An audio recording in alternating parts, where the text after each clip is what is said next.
We'll go right ahead, Camille. Good evening, good evening, and welcome to yet another program of the Alliance on the Move. I would like to say thank you for having us in your living room, in your bedrooms, in your cars, wherever you are. Thank you for having us. Thank you for listening to us week after week as we bring the issues and the truth, nothing but the truth, to you, the viewing public. Thank you, Borbies, for having us. This is your program, and we are happy that you have us here with you yet another evening. Tonight, I have with me no other than Mr. Kemraj Ramjatan. He's no stranger to you. He is our former leader, still with us, still advising us, still leading us in the right path as he always do. Our next guest with us is Mr. Colin Haynes, who will be joining us in just a few seconds. So at this time, I'll have Kemraj Thanks, introduce Camille. Thanks for himself having me. all again. And Thanks very much, Borbicians. Thank you very much for being on with us again on another Alliance on the Move program.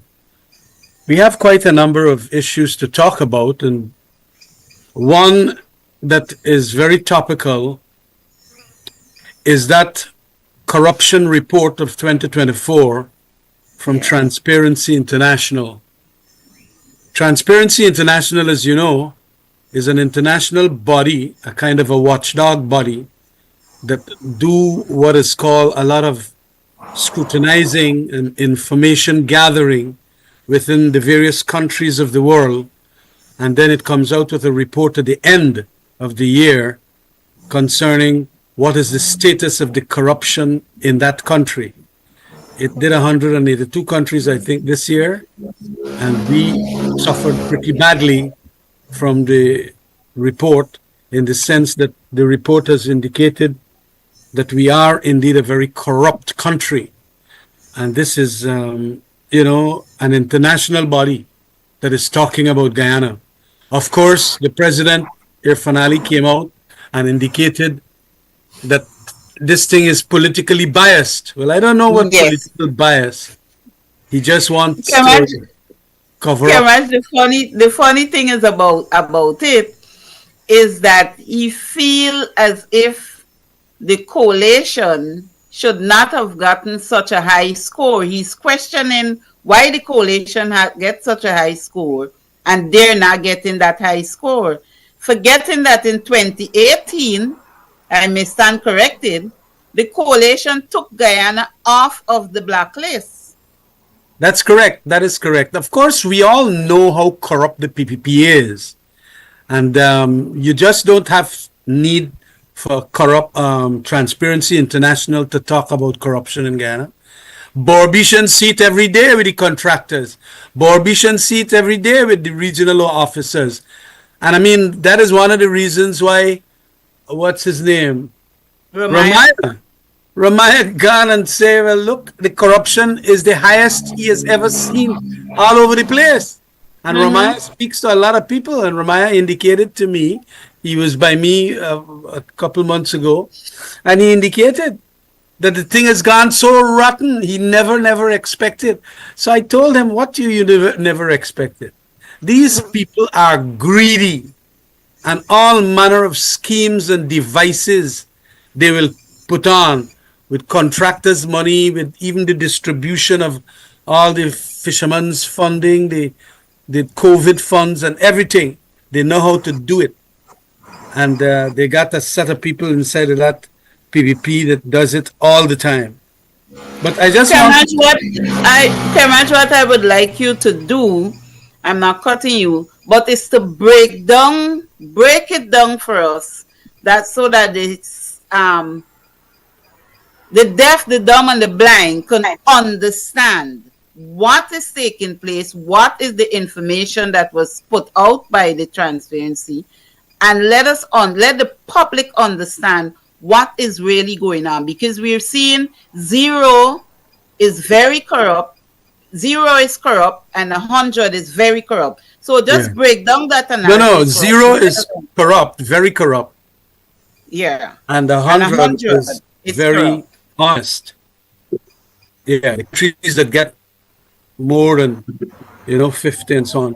What Yes, so we we have, stand at that is the 39. So scale. just break it down, right? Break it down for us so that we can understand, the public can understand what Yeah. exactly is going on.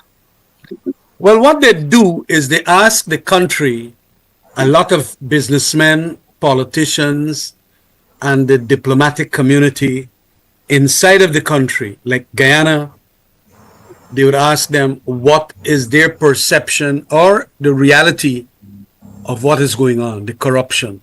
Now, we have seen in the last budget and even the 2024 budget, a lot of slush funds were created, bank accounts are open, and lots of money is being given to certain friends and family and flatterers, as I would say.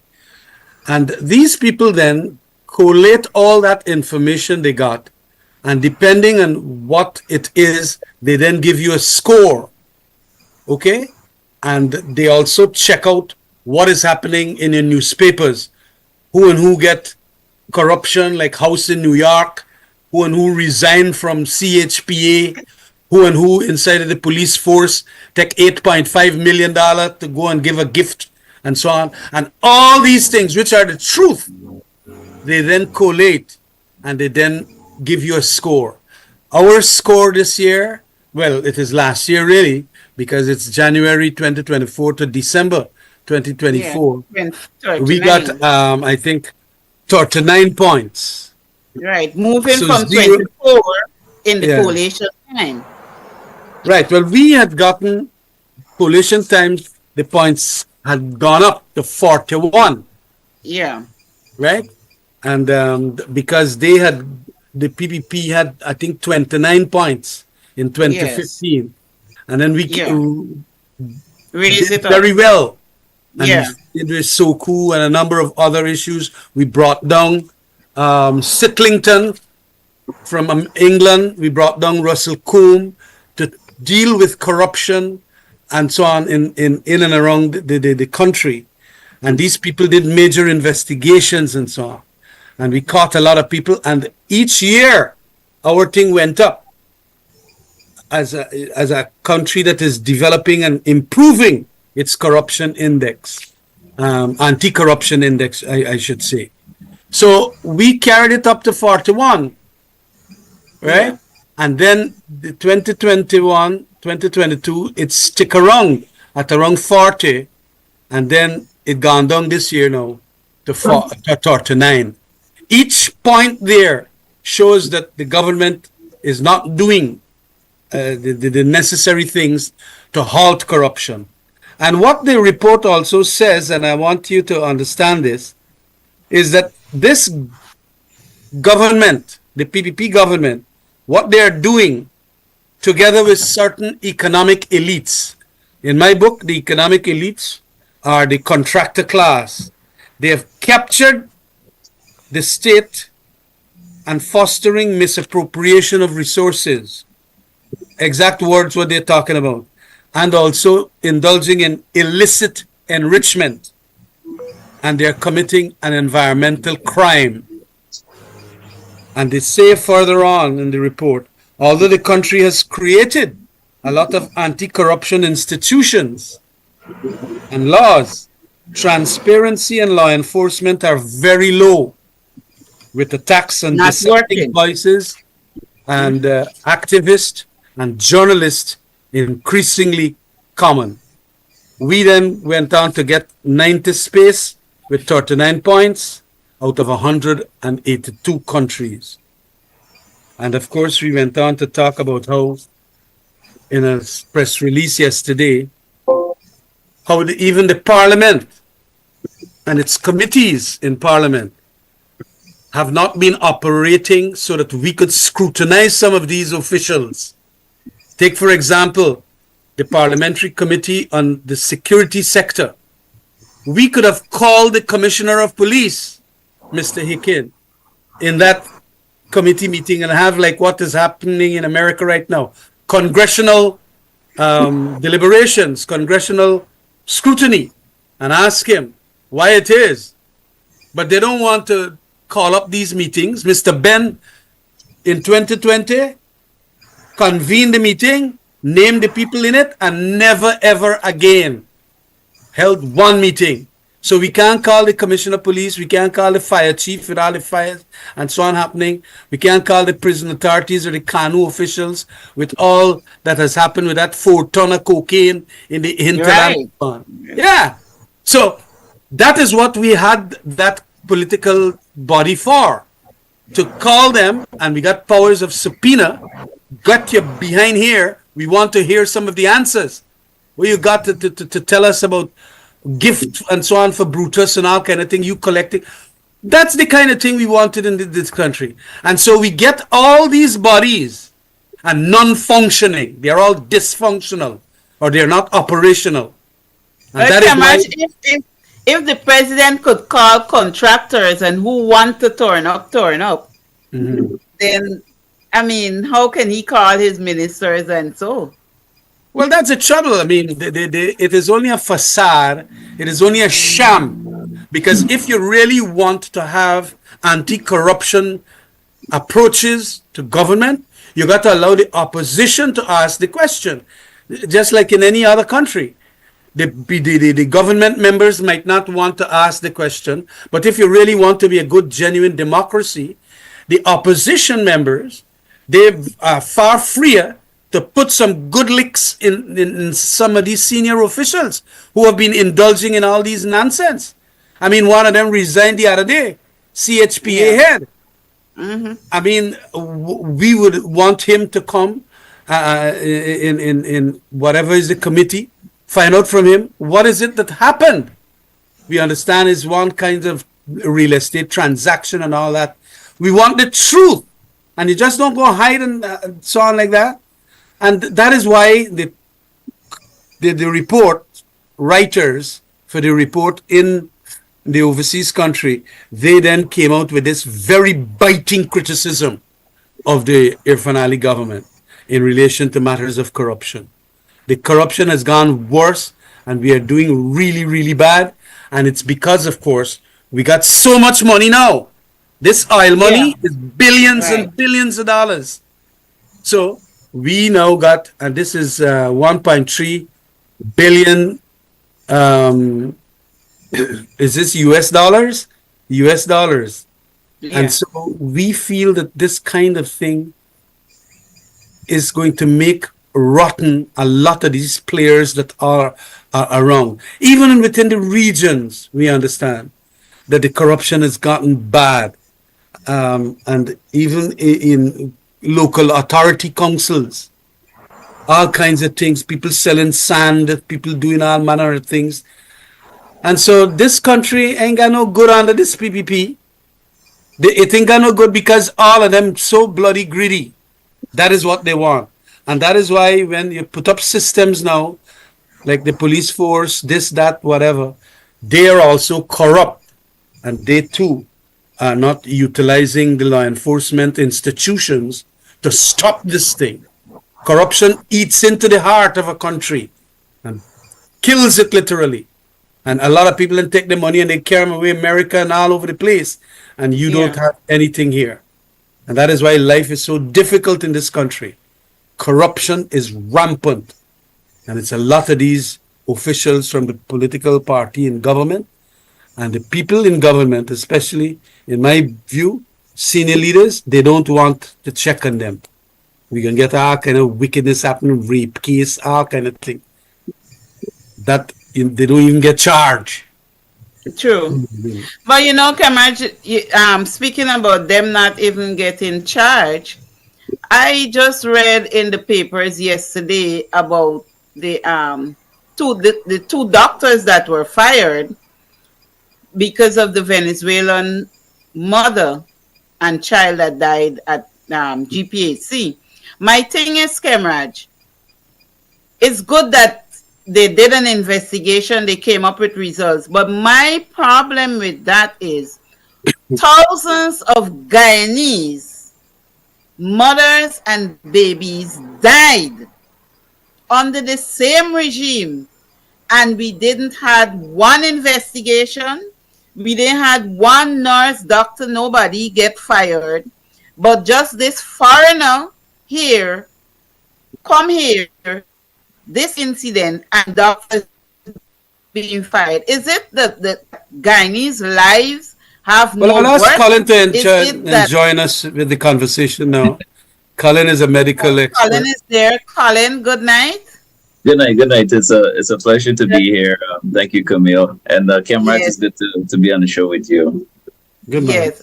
Viewers, this is Colin Haynes. I'll give him 3 seconds to introduce himself because this is a man in the medical field with lots of heart. So, Colin, Yeah, I'm a public health international healthcare IT consultant. So I work in program planning, implementation, evaluation of public health programs. Also, I work along with major healthcare systems in developing their health information technology, which is like EMRs and that kind of thing. So I do a lot of advising, training, and development, and so forth. So that's just a short, snippet of my background, mostly public health based. In return to the question, so we're going through a health crisis. I mean, if you look at our country, we have the highest levels of diabetes, hypertension, kidney disease, heart disease is the major killer for Guyanese right now, and we can't forget there's a lingering problem that we've never been able to solve, which is maternal child health, and that's what you're talking about. So you yes, have a situation where mothers coming with complications, and there's supposed to be a procedure that is followed. But when you have a health system that is in crisis mode, you have doctors that are not completely trained for certain scenarios, right? And one of the things Georgetown Public Hospital should always be doing as a big institution is doing the research, is doing the training, is evaluating itself and saying, are we doing the right things? Are we, are we, is this process working? Is our maternal child health policy working? Are we, what are some of the things that we're seeing? So overall, I think the institutions are lacking, right? The ability for, robust education, research, and so forth. And then I was surprised when I saw the news that they investigated somebody, foreign, because I know most of these things, Camille, Camrad, you guys can agree. A report is done and it gets swept under the rug, you know. yes. So With I was Guyanese thinking, life, so it's like right, our right. life doesn't have any value. So I was thinking maybe this had to be some important person, right, who is related to the Venezuelan, who kicked up a fuss about somebody in high place, and that's how this investigation happened. Because I mean, we don't do very good with investigating things unless somebody on the top, is feeling the squeeze, and that is bad. That's a bad precedent. You need to be able to, and this is why I think greater accountability needs to happen. I know they're trying to implement electronic medical records, but one of the things with healthcare, you can go back and pull records. You can go back and interview people and see what happened. So they know what to do, but they're very selective with what they do for certain people. If the system is supposed to work, it's supposed to work for everybody. Sure. So, I Across know the we were board. talking about corruption earlier, and I wanted to cover that because this is classical corruption, right? It's happening everywhere. Healthcare, agriculture, everywhere it's happening. It's an endemic Right. thing. It's widespread. It's like a disease, right? And if you were to track a lot of the corruption, it all goes back to one person in this country. Everything goes back to one person, and the measure is not very difficult. I mean, if a man was making $2, right, and he's making $2, and all he can afford is $2, but you see him driving a car for $10, then you have to ask the question: how did you get $10? You only make $2, but you're driving $10 stuff. Ministers are making I mean, nothing short of $5,000 a year. That $5,000 a month. That's $60,000 a year. After 4 years, that's 250,000. How come you can afford a $900,000 home in New York? You know, Yeah. you would have had to be in working as a minister for what, 15 years or 20 years to be able to afford $1 million home. So these things aren't very hard to see, Camille and Kemraj. I mean, you have to say, how did you get this? And if you can't show the funds, then most likely it's corruption. It's gotten by ill-gotten means. Yeah, you Colin, know, take us through. at law school, we were taught what is circumstantial evidence. Mm-hmm. And if you went to visit a distillery and you went in sober, and at the other end, when you're done the visit, you come out and you're drunk, well, it means circumstantially that you had some of the liquor. Exactly. Right? Well, some of these people had nothing when they started. Right. Nothing. Right. And if you see the big vehicle and the big house, Ross, them got now. Mm-hmm. When you ask them, and that is why this fella Lee Kuan Yew in Singapore, when he went back to Singapore after he qualified as a lawyer in London, he won the elections. He went there as a very young man and he won the elections and so on. And he said, the first thing I got to do is to pass a law that switches the burden.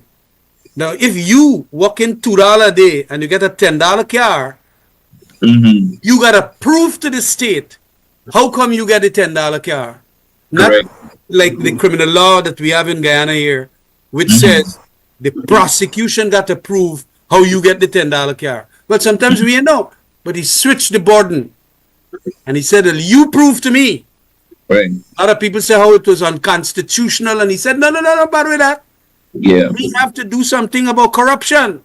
Mm-hmm. And you don't tell me about constitution and all of that. Because what is worse than corruption? And in any event, all I am asking you for, because you ought to know the facts, how you get a $10 car and you walk $2? Exactly. And then he stopped the thing, he jail about a couple hundred of them. And all of them start. And that is why Singapore is one of the least corrupt countries. It did very well Top after the five. point system. Whereas we get 39 points, I think Singapore got about 90, 80 points, 90 or something. 75 points. Yeah. You know? But that is where your laws got to come and enforce this thing. Because people just greedy and there is no contentment. I don't know if they're in the dead, they can carry all with them. You know what I mean? And that is the trouble we got with a lot of Guyanese. And especially a Novo rich class.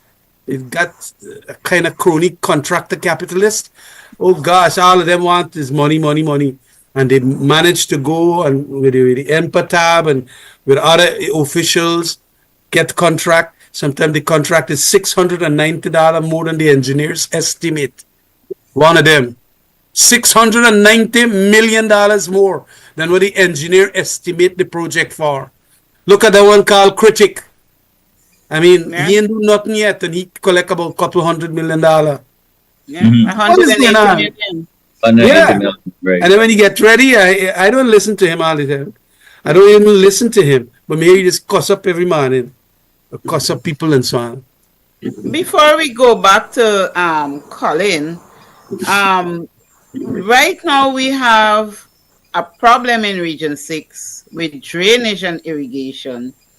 Now, Black Blush Polder is underwater. The farmers are now complaining about the drainage, and they are using, the farmers are planting 2.5 acres of rice where it's supposed to be, persons are living there where Homesteads. it's supposed to be supposed to be farmland. Right? So right there you're seeing some more corruption coming out. Then there's problem with livestock because the water now is seeping in, it's killing the people's livestock. So it's like I am so fed up. I am so fed up and disgust And it with the has health things reasons going on. too. It has health And implications. Right. right now there is a canal that should have been cleaned with machine during the dry season so that the contractors now could have kept it clean for not the rainy season. Now they're trying to clean that canal. Yeah. Now they're taking machine there to clean that canal. So it's like I'm so fed up. I'm so No, well, fed up. look, this is also another thing because when you're senior officials, whether it's the local level, the regional level, or the central level, you have to have a commitment to go to the lands and there and see what people is doing. When homesteads were given, along with a 15-acre patch of rice land, the 15 acre, you got to plant your rice.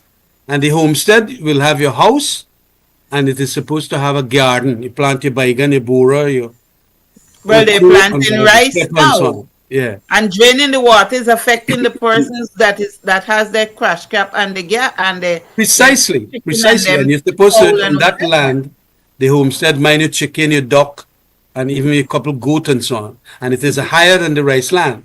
But oh, everything they've done, and they want to go plant rice and so on.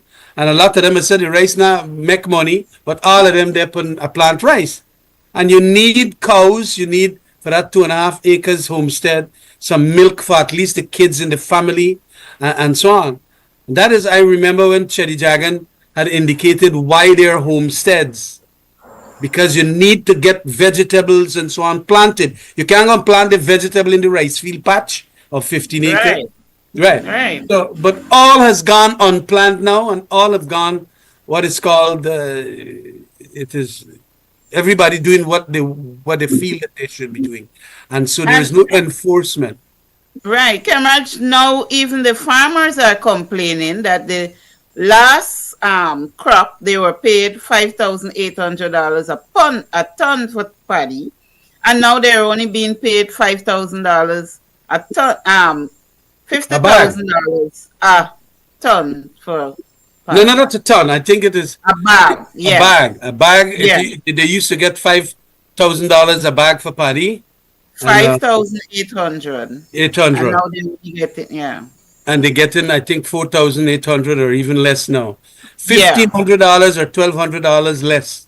less, right, Now that is crazy because the people can't make money for offset the cost and the labor and so on in the rice field if the price gonna come down like that. It is crazy. And I saw that they were picketing in front of something there. There was a little yeah. They were discussing the drainage and irrigation, and yeah. yeah, yeah. Look, Mhm. life is difficult all over this country now. And although we got so much monies, life is difficult. Not only the price of rice farmers' paddy has gone down, but the food stuff that paddy producers eat. You know what I mean? Like the vegetables, the chicken and the fish and everything. They say all them price gone up. And so that is what is causing this country to have so much problems. And I mean, it is not nice. And now you got Trump going to send back a whole set of them here. Yeah. I don't know what is going to Uh, happen here. Colin, um, we were told that persons now have to pay $13,000 for dialysis. Colin, is Can that? you, Colin?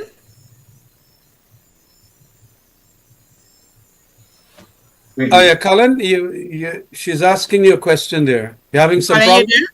Yes, I was having some technical difficulties. Sorry. All I right, good. the line now. We're Yeah. just talking about $13,000 dialysis cost now. The Yes, yes. dialysis costs of $13,000. Can you take us through what is really going on? Because you did mention it on our last press conference. So Right. please enlighten the public. So, just a background, patients are, because we have a higher incidence or a higher amount of kidney disease happening, right? So patients need to do dialysis, and your kidneys are not good. Sometimes you get to stage 3, stage 4 kidney disease. That's kind of like towards the end, your kidneys are not functioning. So they put you through a machine. They run a machine, and it pushes some pharmaceuticals in there, and it cleans out your kidney. So every maybe 3 days, you do it a week. That's usually the standard is done. Patients, after they do that, it's a very tiresome process. It's like taking chemotherapy. But they're able for the next 4 days to be able to the bathroom and so forth. And so currently, my understanding is that if you're an inpatient at Georgetown Public Hospital, it is free. And then here's where there's a problem, because most of dialysis are done outpatient, right? If you come into the hospital and let's say, they find you got kidney disease, they'll throw you on the dialysis machine and so forth. But most of it is outpatient. Matter of fact, like 70-80% is outpatient. Now, during the coalition time, both in New Amsterdam Hospital, all over the country, it was being offered for free, both inpatient and outpatient. Now, they're charging $13,000. So look at this. You are a pensioner. You're an older pensioner now. You got to take $13,000 per session. So times 3, that's $40,000. Yeah. And then if you're doing this, let's say 4 times a month, how much are we looking at? 160,000. Yeah, that's right. Now, the math actually works out to $200 million. I was looking at the numbers. I don't think we have about 20,000 people on dialysis in Guyana, right? But if there's about 20,000 and it's been done at a cost of $10,000, and I think the government could do it far less because, you buy the machines, you just need to have somebody to run the machines, you need to have a nurse there, and a nurse is just there to ensure that there's no reactions and so forth, and she's going around. So you got 1 or 2 nurses for every, 10 patients or something like that. And it works. Now, the department that is the nephrology department funds under the non-communicable disease program in the Ministry of Health. And their budgetary allocation was $9.5 billion. So if you take $200 million out of $9.5 billion, I mean, we could take care of patients. And like I said, it can be done. It can be fully funded. I don't see today why a pensioner in Barbies or New Amsterdam or Skeldon or Firish or wherever has to take that burden of $160,000. They're not making that amount as a pensioner to get dialysis. But Colin, this $10,000 grant that the government is offering for medical, Right. don't you think they could have put that money together and have these patients have this free dialysis? Thank you for saying that one. Now, they have budgeted $5 billion, right, for basic medical services, right? So Right. dialysis tend to be a little more specialized, right? But look at this. They've budgeted $5 billion for basic preventive health services. The budget for the family and health services in the Ministry of Health is $4.5 billion. Right. They budget more money, right, for outside here than what the ministry can afford. You see that? Yeah. You have a $4.5 billion budget for a program to provide for everybody. Instead of you take some of that money, you could put dialysis in some of that. You could put, you could give specialized X-rays. You could make X-ray available, diagnosis available all over the country with that, right? You could improve on screenings for people, diabetes, heart disease, respiratory illnesses. You can do so much of things. But you take $5 billion. You know where the money going to? Family and friends. It's going to Private hospitals. private practice. It going back to some of those same people's pockets. Yeah. Because they're getting a kickback from it. So like I said, we can provide for all Guyanese in this country fully funded in the healthcare sector.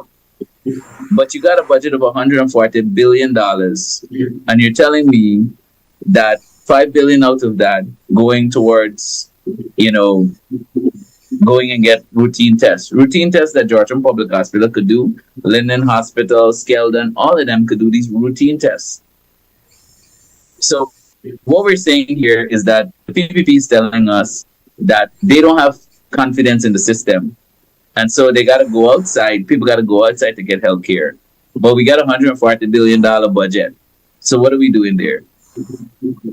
No, well, it is corruption. It is corruption because when you take all that money now and you tell the people to go outside and go and get the testing done and all of that, you're giving up. You're not spending the government money on the people, but you're asking the people to go to private practitioners or private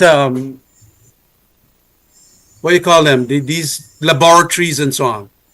Health And facility, the labs outpatient. will make a lot of money because they're very expensive. Mm-hmm. They're very, very expensive. And so the money that you have there for, look, it is, this PPP happens to know how to do this thing to a fine art. Do all these things to a fine art. And then they leave the money in the hands of some people, and the majority of the poor people especially, they don't get anything done. They got to go and find money now to go to these private things. But I want also to Cameron. talk about another matter. We got about 15 minutes. 10 minutes. GCOM? Yes. Let's talk to us about GCOM. GCOM. Yeah, we had a very powerful statement put out by our leader, Nigel Hughes, yesterday, and that is in connection with what GCOM is not doing to ensure that we have what will be a free and fair and free from fear election. Clean voters list and biometrics. That's right. Biometrics and clean voters list. And this biometrics thing, we now know, was done in Ghana, and it took In 2 weeks. 6 weeks. I think it was 6 weeks in which the Yeah. GCOM, it's like a GCOM in Ghana Elections Commission, and the experts inside of that thing, and they got lots more people in Guyana, you know. This Yeah. population, I don't know how much million, but it is in the millions.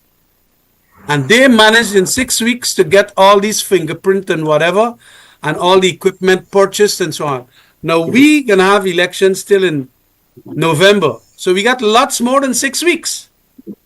Yeah. But this government and its GCOM officials who are supporting them, they don't want this fingerprint testing and so on. You see, this is the trouble. If you do not want the biometrics, it is my view, rule of thumb, that you want to rig the elections. You want a lot of impersonation. You want a lot of wickedness to happen. And with the biometrics, that cannot happen. Right. Because as soon as you go in there and you put your 5 finger into the machine will say, Comrade Ramjatan fingerprint, these are. And Comrade Ramjatan, the photograph will come up into the machine. Yeah. Right? And so you can't go and say, well, you're Comrade Ramjatan, and when you go and put your hand in the machine says something else. Then they could lock you up. They could hold you up and call the police in and say, look, this is what's happening here. And so on. And the sanitized list, imagine our list now is 732,000 voters list. Could you believe that? Well padded. Yes, it is very, very padded with all kinds of people that dead and who got America and all kind of thing. And so you want a sanitized list to know basically who and who will be voting. And when they distribute the $100,000 for 18 years and above, I understand they distributed, as they're saying, about 80%. And they did that in about 2 to 3 weeks. Right. How So why does not it do go? the biometrics? Right. Exactly. So why you can't get biometrics done for the 100% of the 18-year-old in Guyana in 6 weeks, 7 weeks? And so, and we understand that the 18-year-old that they distribute the money to is like about 380,000 people. So the 18-year-old, if it is another 20% more, will come up about 440, 50,000 people. Not Yeah, by time. 732. Yeah. Mm-hmm. You know, it's crazy. But this is what we will have to fight for. We have to fight because the PPP want to rig these elections. And a And lot they of know that politicians the don't get the election are the impression that biggest you feel riggers. that PPP don't rig elections. They're smart. They know how to do this wickedness and all manner of things they're going to do now to get people to vote 2, 3 times so that they can win the next elections because they want But to. it is so funny that they have so many persons before the court for rigging, and the agents that work with that 40 boxes that did the rigging, the false information, the absence of documents, they weren't even questioned or even Weren't even calling. investigated, Right. not So charged and so on. what are we seeing? Are we seeing those same agents coming back to work? Because according to GCOM, they're not even blacklisted. So are we seeing those same agents coming back to work in November? I am absolutely certain they will all be there. They will all be there, and that is what is going to cause a conflagration in this country. I love this country. I don't want violence in it, but there can be a lot of violence if they don't want to do the right things, biometrics, and that will have far more acceptability. When you get it biometrics and then you lose the elections, well, you lost. Yeah. Okay, there might still be 1 or 2 little things, but that happens in every elections, everywhere. Yeah. Let it be But a when you fair get a game. list that is so big and bloated, 300,000 more than it is normal, then it is terrible. All kinds of mannishness could happen, and especially in these strongholds of these PPP areas and so on, when you don't have the scrutineers, because they Right. pressure the scrutineers out of the place at 6 o'clock. They don't even Yeah, know and to and vote. and and, and something that is being done by the GCOM staff, although Ms. Claudette Singh is trying to deny them, deny that they are GCOM staff, but they are GCOM staff. They were employed through GCOM. That's And correct. And you know, the some of the scandal of. things that these same GCOM staffs will do is ask the scrutineers to go and get some drink for them or go and get something for them so that they know when the scrutineers are removed, get them to remove, they now get the opportunity to pack the box with what they want. And I want the public to understand that these boxes are padded on election day. Yeah, It's well, that is on why we have to day get good that these quality boxes scrutineers. are padded. Yeah, When yeah. you Well, turn your back, when you slip a ballot paper gone into the box and you don't even see it, you don't even know it, and these employers of GCOM are being paid to do it. well, that is why we have to get good quality scrutineers, and they must not behave stupid, so that when they're asked to go outside and whatever and so on, and we have to make sure that we get, apart from the biometrics and the sanitized list, good quality scrutineers, and so that they can do that because the democracy for a country must be fought for. We all must put a personal effort to ensure that our leaders are duly elected and not by virtue of rigged elections and all that. So it is important that we head in that direction and It's we start important that we asking, continue especially to young fight for people. for a free and fair election, biometrics, and a clean That's Voter right. voters. lists. Yeah. Yeah, I That's just want very to say that. I just want to say I think it is said that somewhere along the line, Thomas Jefferson mentioned that when a people are scared of their government, it's tyranny, and when a government is scared of its people, it's liberty. I think government tends to forget that they work for us, but I think this government thinks the other way around, right? We work for them, and so if they're really have any decency or decorum, we would do the right thing. You know, we have a group of people who say all the time they're pro democracy, and well, if you know you're gonna win, then you have no reason to open up for fairness. And fairness is a clean voters list. I mean, you got a population of 800,000 people. You've got a voters list close to 750,000. So you're telling me with 200,000 school children, you're telling me they're voting as well? You tell me the 5-year-olds and the 7-year-olds and the 10-year-olds are voting, Kimraj? No, it's capricious about it. Yeah. And so we need to get, again, the biometrics work because, you know, we've seen in Ghana, you know, it can be done in 2 months. So, you know, Claudia Singh needs to do the right thing. You know, Claudia Singh needs to do the right thing. The only right thing she can do is to go.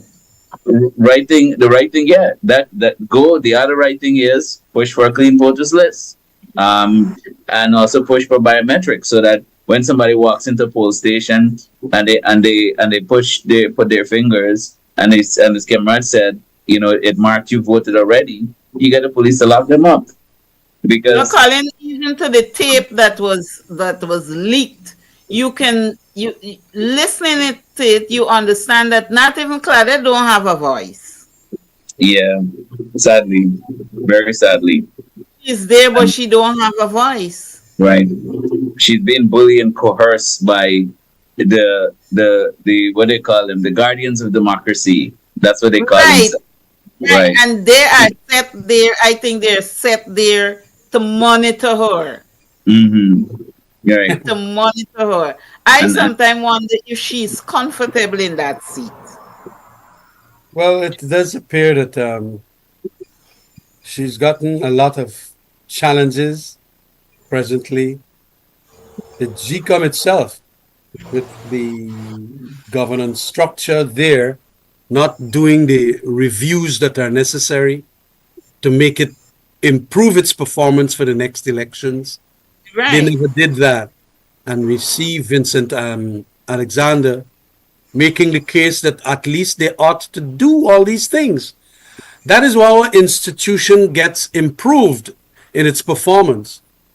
As you move along in the evolution of time, when there are mistakes like what happened in 2020, lots of mistakes by GCOM officials. You have to now go on why that happened. How could it have happened? We spent over $4 or $5 billion for an elections. How come all of these things with 2,000, 3,000 officers, you had problems? How 49 polling presiding officers in East Coast did not put the correct documentation inside of the boxes and so on. What happened? Now, if we do not investigate and scrutinize the reasons why these errors were made, we are not going to get good at stopping the errors. We're going to have a recurring decimal. And every time you get an elections, again, some silly fella is going to leave out the documents outside of the box and so on, or even get all kinds of wickedness happening. And that is what we wanted to do. We want to improve our elections calls. We want to improve our elections personnel. We want to improve our elections systems and so on. But I get the impression that that is not what is being strived for. And again, it is not good for the country. Because what can happen, both Colin and Camille, is that people are going to get vexed. People are going to get really, really vexed.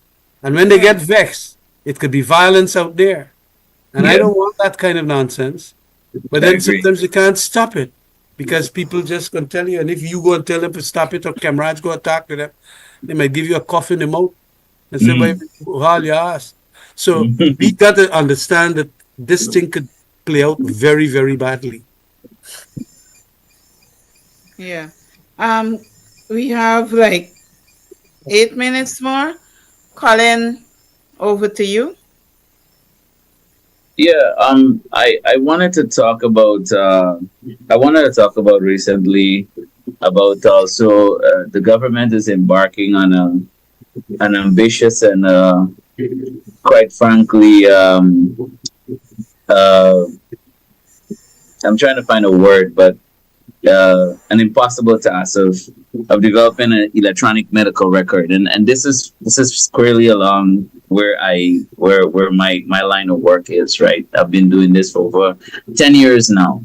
So first of all, they budgeted 3.3 million US dollars, so that's over 650 million Ghana dollars to implement the electronic medical record, which is when you go to the doctor, they're supposed to put your information in the computer, and if you go to another facility, let's say you move from Skeldon and you come to Georgetown, you can get your information and so forth.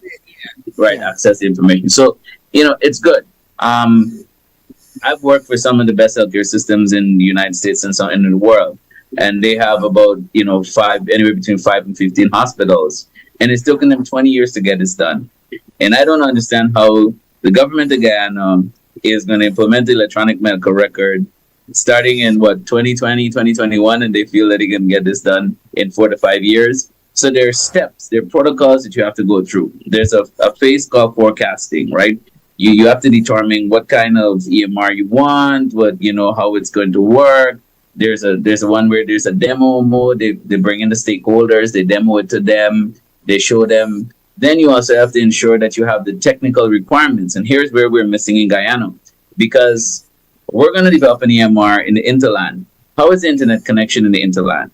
And then there's also some EMRs that now I work with one of them called Epic. It comes where there's a rural aspect to it. So you can get a watered down version and it can work in rural, but you need internet access, because when patient's data is entered in, that data needs to be able to save or upload it into a server, so forth. So all of this you're looking at, normally it's supposed to be, I'd say, we're about 10 to 15 years behind. And here you budgeted 3.5 million US dollars, almost $700 million to start something that is never going to happen. And where do you think that money is going to go? It's the same thing we started with, corruption. Yeah. Yeah, but it's because elections year too, and a lot they want to tell the people, especially Barbicians, look, I will go get this thing, I will go get that thing, I will go get one such a thing, I will go get a new road, I will go get Fatih Hospital, and so on. And you know, get doctor for the hospital. Right. And nurses to the hospital. Be 500 nurses short.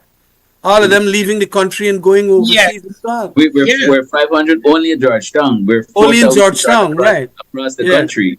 4,000 nurses were shot across the country. And remember, we had closed down one. They had closed down one school in Linden. Yeah, they closed down a school, a nursing school in Linden. When the Linden nurse went up in Upridge, they opened up back to school. Now they said that they're doing some virtual and stuff like that. Look, we need to be able to have more nursing schools. We need to double that amount to 6, and we need to be able to matriculate at least 250 to 300 nurses a year. That's the plan that we're working with in the AFC, is to be able to get. Have to have a good, if they have a good salary, they will remain. That's another thing. That is another thing. So I've talked to nurses about this. I've talked to them. I said to them, what is a good salary? What do you guys think would be a good salary? So remember, our economic plan now, we're saying $200,000 we're going to offer no tax, right? Majority of nurses I talk to, they're saying that if they could make $300,000, they'll stay. They'll stay and they'll work with that. And I believe that we have that money. Like I said, you got ministers buying $1 million homes, on the government money. Maybe we need to spend some of that money to help out our nurses, right?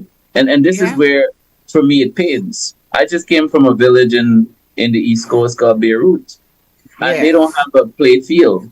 They don't have proper roads. They don't have proper lights. They don't have drainage. You got children at very young age doing reckless and irresponsible things. There's no health center. There's no schools. The nearest school is Enterprise. And we are oil-rich Guyana.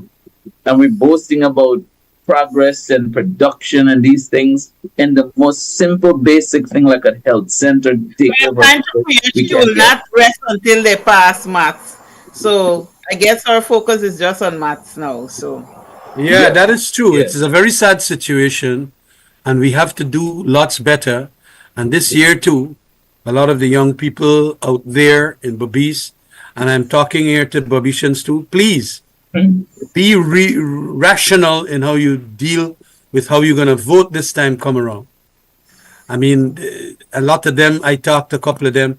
They say, man, if the thief a couple dollars, that is all right because we get plenty money now. What kind of nonsense is that? Are you getting the money? They're That's the taking the money, trouble. but you're That's the not trouble. getting it. And so we in a bad state, and I'm hoping. And then we didn't talk anything about education. There's only couple people getting 20, 25 subjects. But when you check the bottom end of it, 90% to them is barely 2, 27% 3. pass rate. It is a terrible situation that our education Twenty-seven is in. percent pass rate, matriculation rate, 27%. Yes, 27%. In the interior, I think it's lower, right? It's like 10 and 15% in some places. Exactly. All right. I think Colin, can you give us your closing remarks? Yeah, so I think that we've had these discussions today. We've talked about the endemic corruption. We've talked about the healthcare crisis and education crisis in our country. Look, it's pretty simple. We need to change the government. We need a government that's going to prioritize our education system, increase our pass rate, one that is going to be able to ensure that every Guyanese get access to free and also quality healthcare. Tackling things like HIV, mental health, which is big right now, on chronic disease, right? We also need to ensure that, our institutions are functioning, they're training, they're developing, they're researching, and so forth. And then also we have to ensure that, we're putting more money in the pockets of people, ensuring that nurses, teachers, firemen, police, soldiers, people who are on the front line every day that are serving us is able to have a decent working wage. And, you can be comfortable tonight knowing that, a mother with 3 children is going to go to bed hungry while a minister is there buying $1 million luxury homes in New York and Miami. This is not a game. Okay, thank you very much, Khalil. And look, I just want to reinforce what has been said by Colin there. He articulated it very well. Better must come. Better must come. Thank you very much. Thank you very much. Thank you, viewers, for watching us again tonight. See you again next week. For the persons in Berbice, please turn up and collect your $100,000 voucher, your check. Go to the places that you were registered. Check there to get your check on Monday and Tuesday. I don't know if they're going to extend the time. But vote right. Vote right. Your vote is your voice. Better must come. Thank you and good night.